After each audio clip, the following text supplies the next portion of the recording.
wanted to talk about what's practiced by usual learners, everyday learners, versus what's deployed in the industry.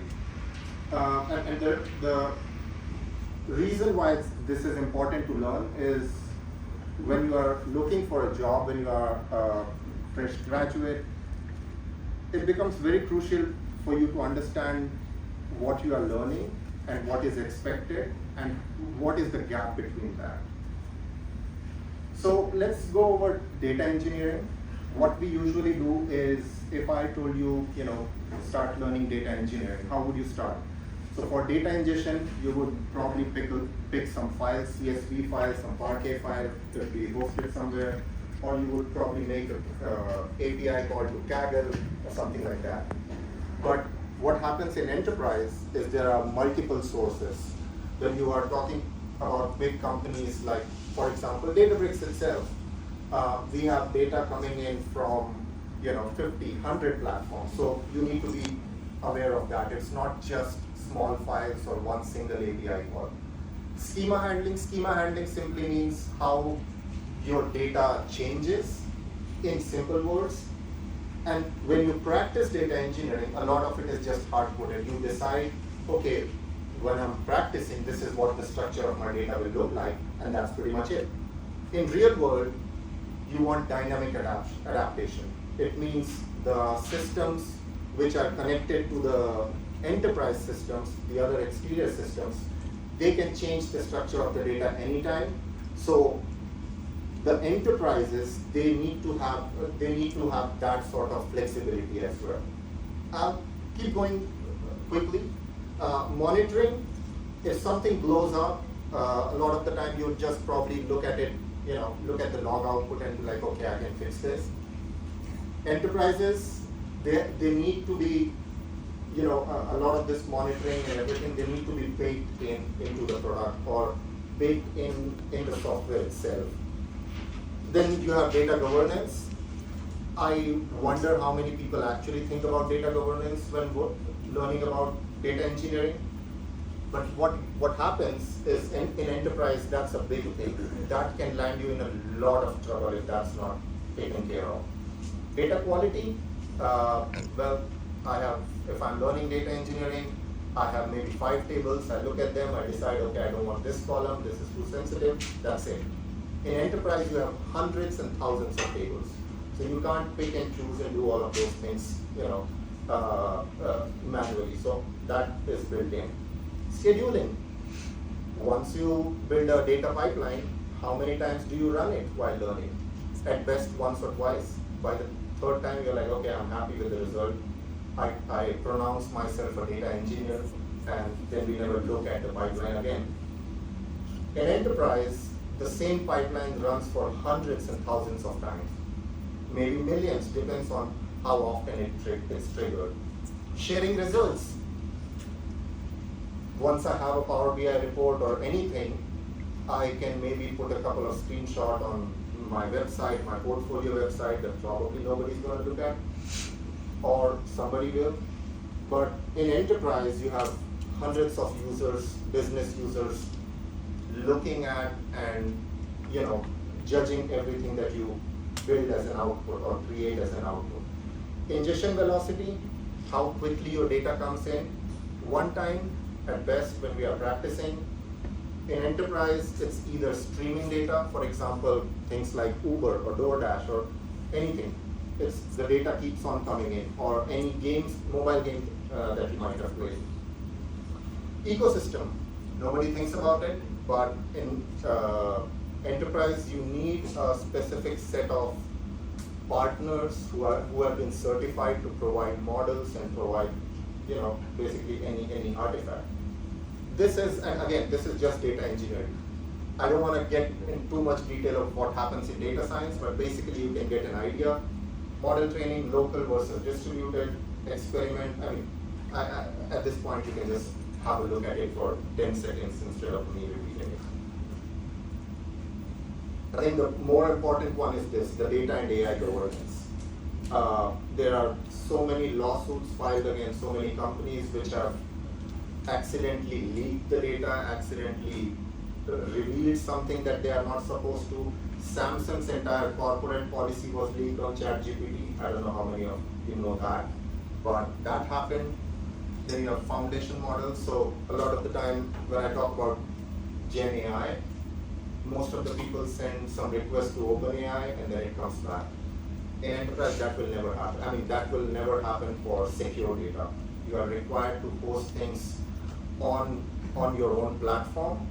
I'm working with one of the customers in healthcare and life sciences. God bless if you send something to OpenAI or ChatGPT. So that will get in a lot of legal troubles. So they have to host everything on their platform or get a lot of scrutiny for that. Okay, now I'll summarize all of that with this. So this is, I've directly taken this from the playbook that Databricks uses whenever it pitches the product to any enterprise. So make sure, just if you are interested in data, AI, ML, just take a picture of this. Basically what it means is every time you have an enterprise data platform, you need to consider all of this. It's not just, oh, look at me, I'm a data engineer, I'm gonna work in my small bubble and everything else will be fine. No, sooner or later you'll have to deal with some or the other aspect of this. So you start with cloud storage, data and AI governance, right on the top of cloud storage, then you have engines, a whole bunch of things that different personas will do, orchestration, and the whole 9 yards. So that's the whole thing. When you look at the whole picture of what is expected of you in the enterprise versus what you actually learn, the difference is this. By the way, this is generated from Gen AI, I mean some of the models, so I don't take responsibility. So what we practice, what enterprises deploy. And so hopefully this is not gonna sound like a sales pitch, but we have this skill gap. So what we have seen, what I am seeing is the skill gap is because today the companies are really looking for candidates who are not just concerned about their own small thing that they want to do, they are more concerned about, they are also concerned and they have like a holistic view of the entire data ecosystem, right? So if you are ever interviewing for a data scientist or data engineer, it's good that you know what you are going to work on, but it's also good to know everything else and everybody else who's going to revolve around your role, right? So there is a lot of gap in that. And with AI, Gen AI, agents and everything, programming can be done to some extent, right? So a lot of things can be automated. You have some scripts running round the clock. So the programming extent can be taken care of. The architecture level diagram, the whole ecosystem level view, that is where we have a lot of skill gap. And how do you practice that? Well, talk is cheap, and I'll show you something cheaper. It's the Databricks free edition. This is what I was trying to get to. Basically, at the AI Summit this year, Databricks announced that we are launching like a free forever free version of the platform, and we are putting in about $100 million investment for making it available to everyone. And you will see that it's not just some sort of washed down version of the original product. Most of the things that you would need to learn everything that I have mentioned. I criticize the learners on a whole bunch of things. Oh, you don't know this, you don't do this. So you will see, you will be able to practice all of that, and I'll show you how. So this is the cringe thing I came up with. So you have two things, Rich is what? Databricks free edition. Now, I'll show you how. So it's a demo time, and wow, okay. Delete, because nothing is better than editing on the fly. Okay, so is this, let me see, if I can make this a bit, yeah, okay, fine. Less embarrassing, I remember where the settings Okay, so I hope people can see. If you can't, let me know. So what I have right now is, and this is everything that I'll be showing is built completely on the free version. So I'm not using any enterprise thing and I'm trying to show you, oh, this is also available. You can pretty much take any and all of this and slap it on the free version and you will be able to exactly practice everything that I mentioned earlier. So this, the topic is basically the customer churn prediction. And what I'm trying to show here is you have a whole bunch of these notebooks. And again, all of this is available on GitHub, so if you want to go back home and try and go through the code, you can do that. I'm not going to scroll through everything.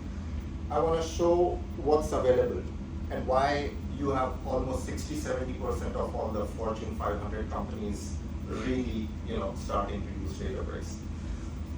So you have this where this file takes care of ingestion. So this is very common. If you are trying to learn data engineering, you will have 5, 6, 7 different files where you are trying to collect data from different sources, you are trying to apply some transformation, a whole bunch of things. But then you are also doing some sort of governance. And all of this is nicely explained in this notebook. So it's not just code. Any piece of code that you see has been pretty nicely explained as to what you need to do, why you need to do this, and how you do it, right?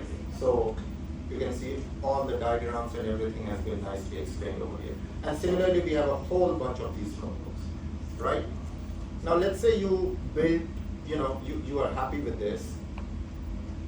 How do you orchestrate these notebooks? Like, how do you decide, which notebook needs to run, when does it need to run, all of that. So you have an inbuilt workflow orchestrator, right? So basically, you decide what happens when, and you kick it off, and this can keep on running for as many times as you need. That is one.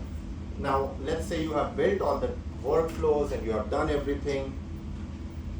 Nobody talks about the output, the dashboard, because anytime you interview, people are not just interested in the code that you have written, but also the output you are generating, right? And that is similar to what is expected in the enterprise as well. So right in the same product as well, you can build all these dashboards. So what is happening is you are bringing in data from all these different data sources, you are processing it in a pipeline, and then you are displaying it in some sort of fancy chart which resonates or which is understandable to the business users. And you have been able to do all of this by just navigating to different tabs on the left side. Once you have done that, let's say, again, everything is on the free edition. So once you have done that, let's say you have created a whole bunch of tables and now your business users are like, okay, I want to do some query and try to understand what my data is, but I don't know SQL, so now I'm trying to get to text to SQL part, right? So all of that, again, built in. So which product sold the most, it goes back, gets the text to SQL from the LLM, it generates it on the, it runs that query on the data warehouse, gets the output, this. Not done yet. I have about, five more minutes, 5 or 10 more minutes. Then we have all these different open source models that are hosted right in the product itself. So that means none of the data, not a single piece of your data ever leaves this product, ever leaves your setup if you are using one of these. So again, all these options, you have the latest Llama model, the GPT model, Gemma, everything. Let's say you are not a Gen AI person, you are a traditional machine learning person, right? You must have heard of ML flow. So for that, again, very tightly integrated directly with Databricks. I already showed you, a bunch of these notebooks. There is one of this notebook. What it simply does is, so you see here, I am also installing ML flow. So what it simply does is it will train a bunch of models, and then you want that ability to as well. That once you have all the data and you want to train more machine learning models, all of that should seamlessly work with everything else. You don't want to kind of live in different compartments or different products. So once you do that, now you have these sort of different experiments which are directly, basically the ML flow integration directly into Databricks. You click on one of these, you get all these different, details of what was the experiment, how was it run, what were the metrics, and everything. Once you have decided, you have trained 50 models, you have tried with 50 models, you are happy with one, time to serve it so that others can use. So then you go ahead and say create a serving endpoint. And what it does is I basically, if you see, this is the model that I earlier trained, and it's called customer churn endpoint. Basically what it means is you give it a data where it says, okay, these are the customer characteristics. Tell me if the customer is going to leave or not. So that's what the model predicts. So even that, again, it's all hosted within the platform itself. Then you have direct ML flow registered models. So you want to keep track of all the models that you were happy with, and you want to be able to decide which one goes to production, which one doesn't, so that. For the SQL people, there is a catalog, there are all the tables. You can start running your queries just like you would do on SQL Server, MySQL, or Oracle. The syntax would be different, but yeah. And then in the end, finally, there is this marketplace as well. So what it simply means is, let's say you want to start doing data engineering or machine learning, you don't really need to kind of go to Kaggle or go to somewhere else to fetch the data and then make the API call. These are all real world data sets which are provided for free. Some of them are provided for free by big companies all across the world. So it's not dummy data set. Similarly, you have machine learning models. There are companies who have built, let's say, a number of different types of models based on real life scenario. You want to use them directly in your project or whatever you are building. You directly use that, import it. So you have all of this, and I'm just trying to see, I hope I have not missed anything. Playground is covered. Yeah, basically you have all these models. You can come in, talk to any of these models. And one last thing is something I call apps. So you have developed everything. Now you want a custom application which you can deploy that will work directly with your catalog or anything that you have created, be it machine learning model, be it a notebook, be it basically anything. And you want anybody on the outside world to be able to directly use that. How do you do that? There is this app section now. So what it simply does is it provides you this option to create whatever you want with whatever frameworks you like, right? So you must have heard of Dash, Flask, Radio, whatever. And there is support of Node.js as well now. So you can really get a backend that is able to talk to Databricks, all your internal artifacts, and then have it work together. The idea is very simple. Because I haven't gotten into the extreme technicalities, all of this seems like, it's not something extraordinary, right? It's been already there. The speciality here is how every single thing that I have mentioned, how nicely it works with everything else. So I did not have to leave the platform, I did not have to log into anything else. The point where my data comes in to the point where business users get as much value as they can get out of the data, they have been able to do every single thing right from the first platform. And so to sum it up, I have like a couple of more slides. So I have basically mapped every feature that is available in the free edition to everything that I mentioned earlier, saying that, oh, you practice this, but you don't follow what's happening in the industry. So all of this is what you can map directly to some of the other features. That is data engineering, that is data science and machine learning. But wait, where do you start? Like, okay, all of this is good, you're interested. I hope some of you are. But if for whoever is interested, the question is, where do you start? And for that, you have got the Databricks Academy. I am trying to read everything. I'm trying to sell as much as I can, but no, I wouldn't be here if I didn't really believe in the product. I have been using this product for the last 6 years. In my previous company, yeah, so I can talk about it later. We literally have a $3 or $4 billion product running on Databricks. So I wouldn't be here if I did not have trust and faith in this product.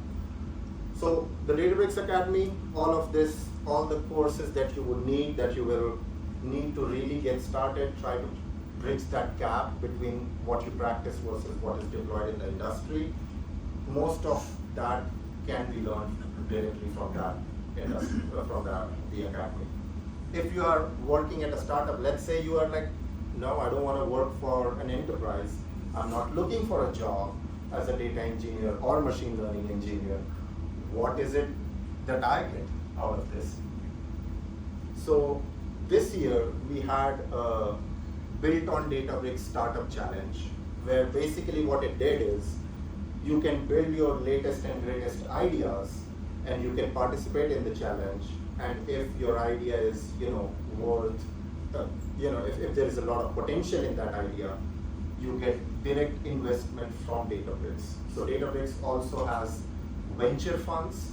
So yeah, if you have something awesome brewing up, you want to share it with the company. A lot of companies, for a lot of times, Databricks invests in the company, and if the company does very well, it gets acquired as well. So there is a whole lot of potential around that. The access links are this. If you want to directly sign up to the free edition or the Databricks Academy, the QR code is right there. I don't want to share links. Any questions? Sure. Actually, could you go back? Oh yeah, sure. So, just two questions. One, you kind of covered it a bit. The licensing, is this like just startup students, or is government included, or who can utilize this platform, this free version? Because honestly, for me, it would do a really good job for me demoing some things. I work with the government. I don't know if that counts. Okay, yeah. So that's a good question, and we have had a lot of people confused and the confusion is because we have a trial version and we have a free edition, right? So the trial version would be more relevant to you, because then you have the option to, if let's say you build something useful out of it and you present it to the government and they like it and they want to use it, you can directly upgrade your trial to whatever version, right? And the license also gets upgraded. This free edition is more like a learner's playground, right? You want to learn everything that is latest and greatest, all of that. So that is only for learning. You should not be able.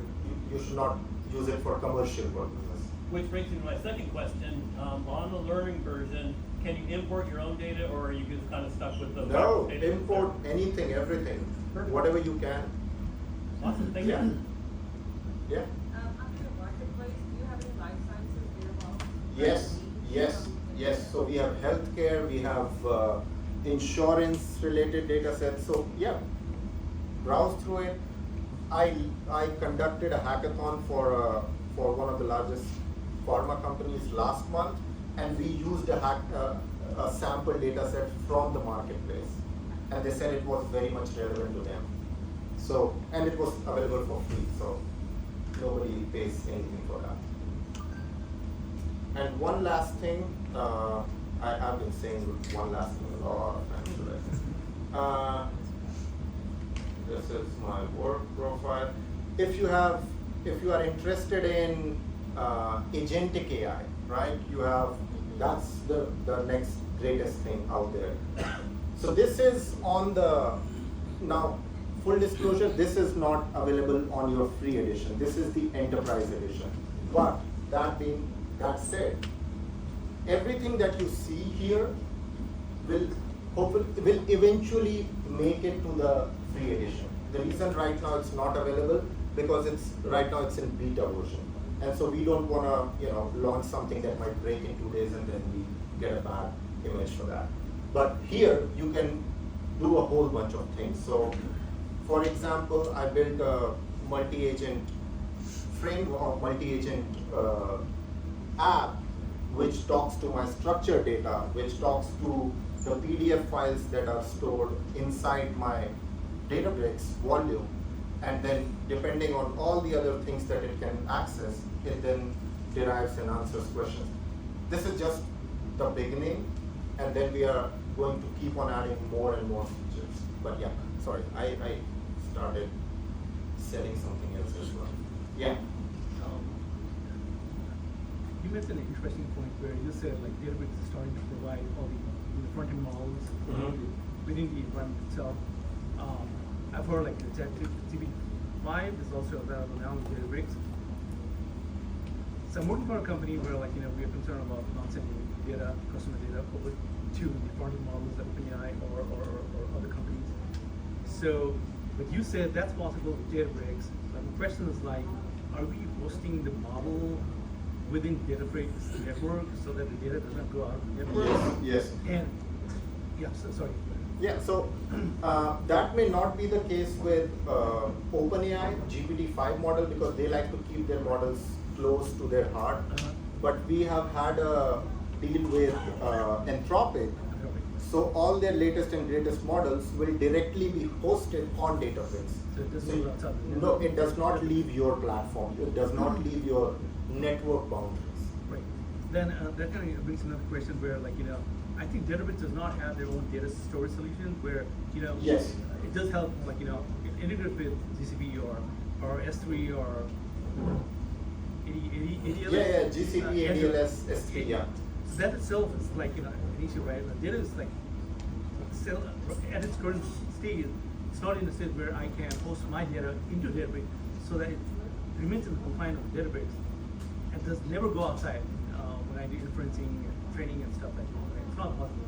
Still has to go data back and forth all these cloud service providers for Yes. training, inferencing, right? Yeah. Okay.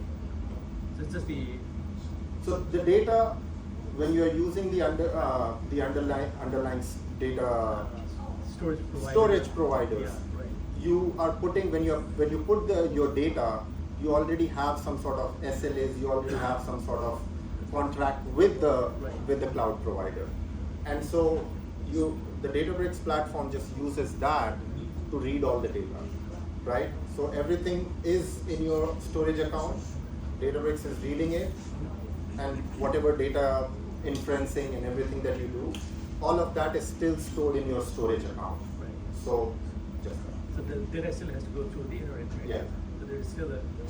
So the other question is basically, what is the pricing model for using I mean, the pricing model, we are not known for the simplest one. So you have to kind of look at the product, the specific feature that you are trying to use, Right.